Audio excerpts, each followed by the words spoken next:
कैसे हैं आप सभी। आशा करती हूँ कि आप सभी घर में सेफ और सुरक्षित होंगे। ओके, तो हम रीड कर रहे थे हिंदी का पाठ 6 रवि की चतुराई, जिसमें हमने रवि नाम के बच्चे को देखा कि वो कैसा लड़का था। बहुत ही चतुर और चालाक लड़का था। उसने अपने सूझबूझ से उसके घर में घुसे चोर को किस तरह से बहला के रखा था, है ना। और उसने उसके पूछने पर उसने सही आंसर ना देके उसे गलत आंसर दिया था। आइए इसके हम आगे रीड करते हैं पेज नंबर 29 में। ओके स्टूडेंट, रवि बोला, जल्दी जल्दी सुनिए, है ना। गेट के सामने वाली, मतलब रवि ने उनसे पहले पूछ लिया कि आप इन सब बातों को ध्यान में रख पाओगे कि नहीं। तो फिर रवि बोलता है कि जल्दी जल्दी सुनिए, मतलब मैं जल्दी जल्दी बोल रहा हूँ, आप सुनिए।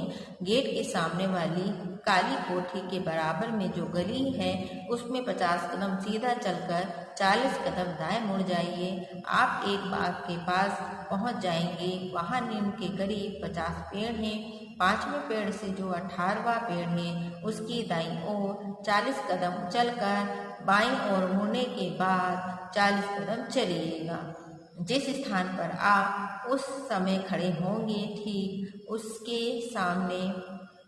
उसके ठीक सामने नीम का जो पेड़ होगा उसी के तने के बराबर में रुपए पैसे दबे हैं। तो इस तरह से उसने अपनी मनगढ़ंत कहानी बना के उस चोर को सुनाया। ठीक है, अब चोर को ये याद रखने में बहुत कोशिश की, मतलब जितना उसने बताया उतना याद रखने की चोर ने बहुत कोशिश की, पर वह सफल ना हो सका। कुछ एक चीज याद रहता तो दूसरी चीज भूल जाता, दूसरी याद रहता तो तीसरी भूल जाता, है ना। इस तरह से वो अच्छी तरह से कुछ भी उसका जो उसने एड्रेस बताया था वो सब याद नहीं कर पा रहा था, है ना। फिर चोर ने यह याद रखने की बहुत कोशिश की पर सफल नहीं हुआ। वह परेशान होकर रवि से बोला, इतनी सारी बातें भला कोई एक साथ कैसे याद रख सकता है। तो रवि ने उसके बदले आंसर में दिया कि अभी तो मैंने आपसे पूछा था कि आप चौथी कक्षा में कितनी बार फेल हुए थे। मैं हमेशा प्रथम आता हूँ। मतलब रवि कहता है कि अपने बारे में बोलता है कि मैं हमेशा प्रथम आता हूँ, तभी तो मुझे सब कुछ याद है। आप पता लिख ही लीजिए तो बढ़िया होगा। चोर ने रवि से कागज पेन लिया और खजाने का पता लिखना शुरू कर दिया। तभी रवि के पिताजी और कुछ लोग पुलिस के साथ उस कमरे में दाखिल हुए और चोर जहाँ बैठा था वहाँ बैठा रह गया। भागने का कोई मौका नहीं था, कोई रास्ता नहीं था। रवि मुस्कुराते हुए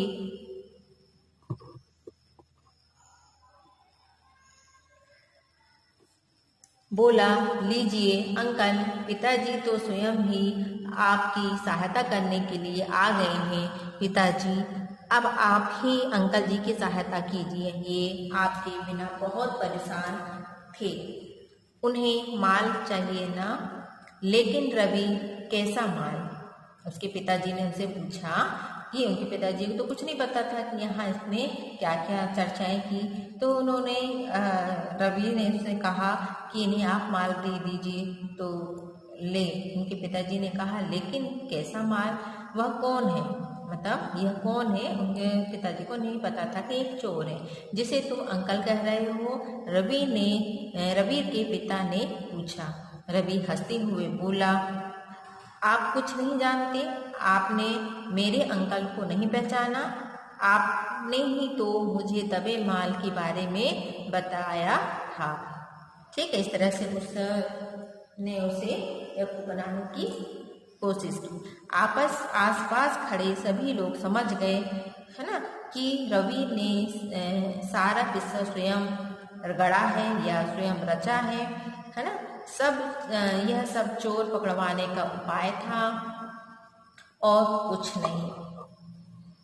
पुलिस ने चोर को पकड़ लिया और सभी लोगों ने रवि की चतुराई की खूब प्रशंसा की।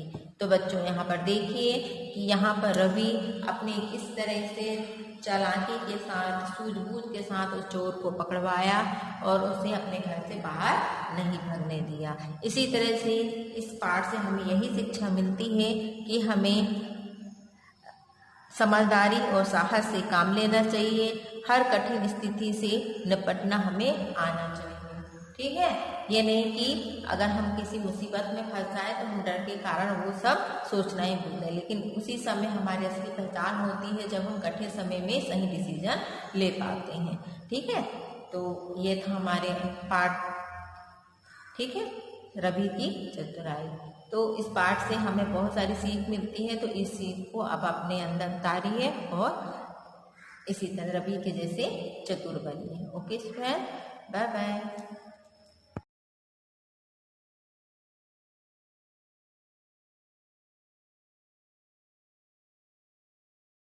तो गुड मॉर्निंग, हम पढ़ रहे थे हिंदी में पाठ 6 रवि की चतुराई।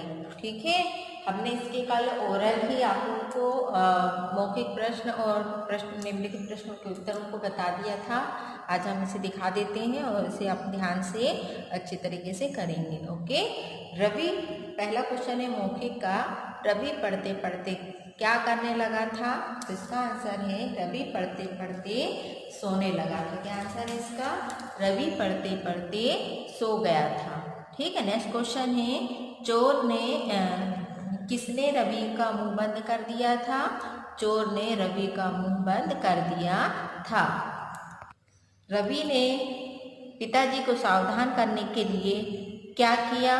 रवि ने पिताजी को सावधान करने के लिए पलंग के पास लगा स्विच दबा दिया, है ना, था।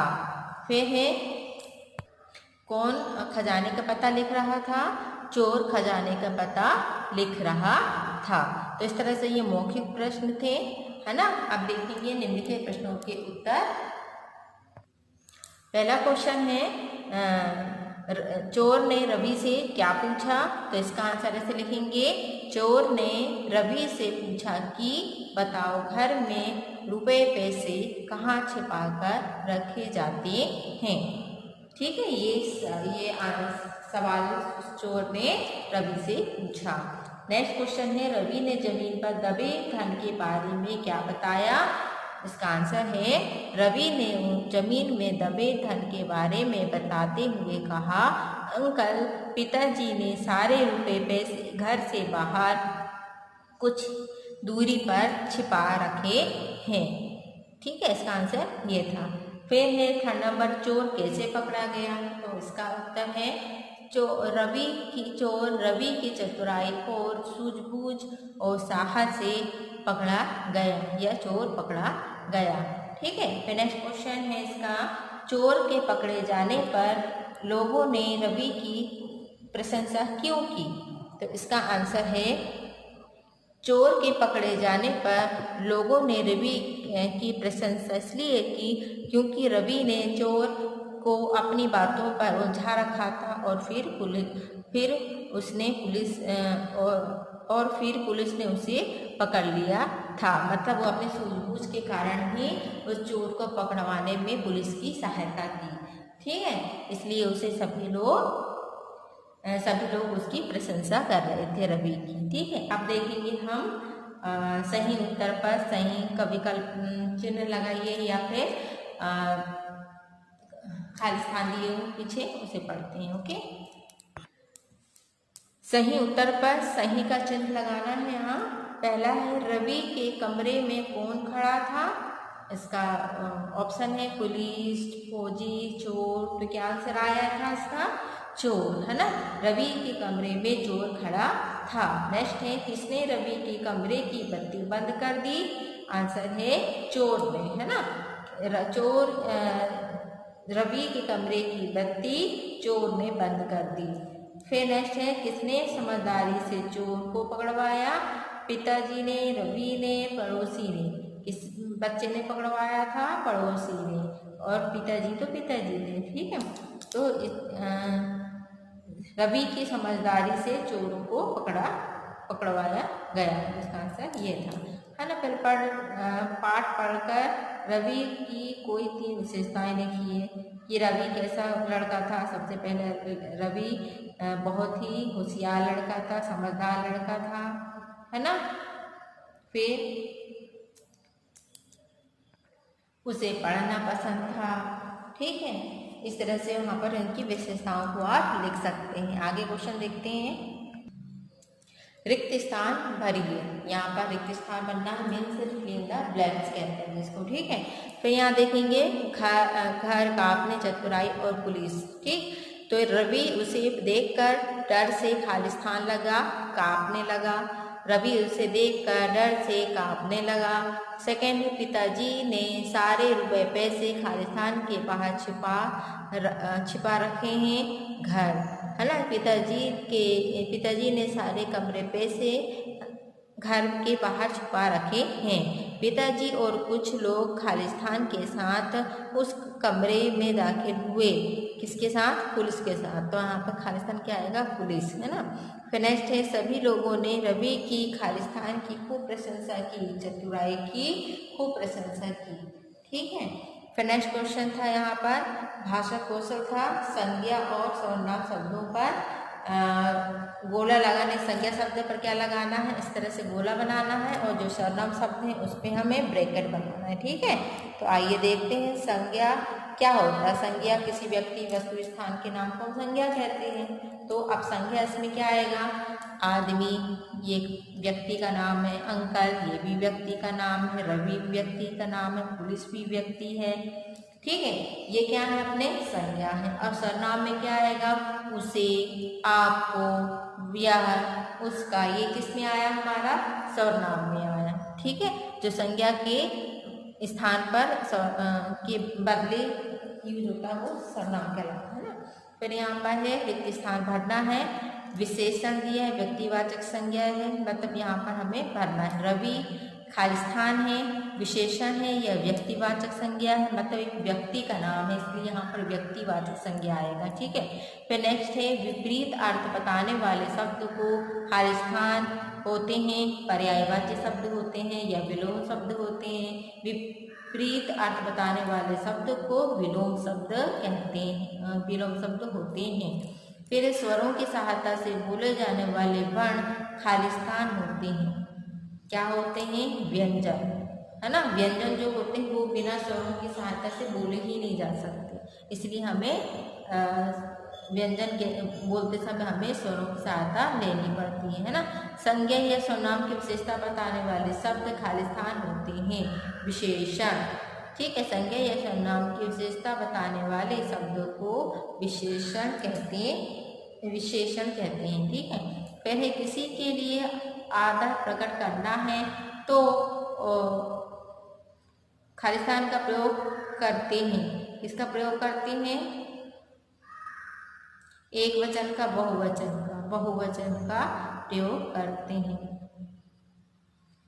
ठीक, अब यहाँ पर पढ़िए, समझिए और लिखिए। अपने से करके लाना, ये होमवर्क है आपका कि आप इसे अपने से करिए। जैसे धीरे धीरे लिखा हुआ है यहाँ पर, फिर धीरे धीरे में से होता है फुसफुसाना, फिर बक बक करना क्या होगा?